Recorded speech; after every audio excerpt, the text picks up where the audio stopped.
Alors, il y avait ce matin sur Réplique, l'émission de Finkielkraut sur France Culture à 10 heures, je crois, ou 9 heures, je ne me souviens plus. Euh, il y avait une discussion sur le mal, M-A-L, et sur le péché originel. Alors, le péché originel,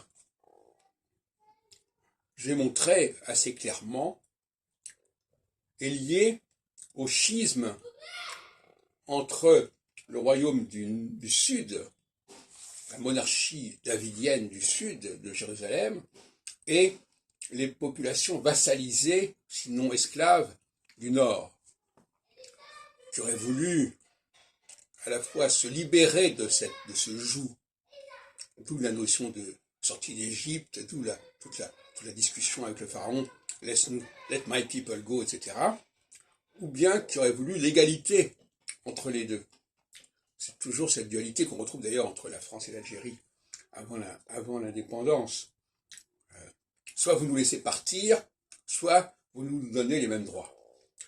Et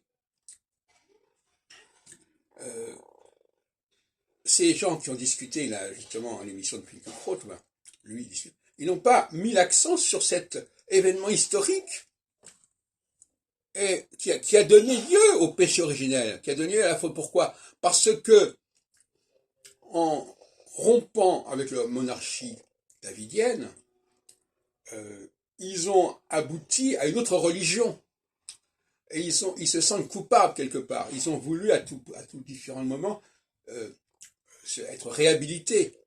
C'est pour ça d'ailleurs que Jésus dit je suis venu pour les brebis perdues de la maison d'Israël. Cette idée du rachat, de la rédemption, est liée au schisme qui s'est produit à la mort de Salomon. Alors on nous dit non, le péché originel, on ne sait pas très bien d'où ça sort, etc.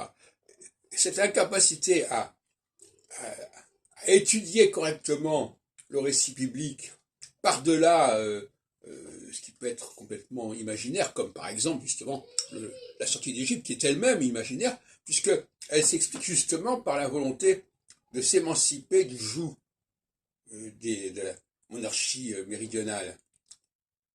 Donc là, il y a une carence évidente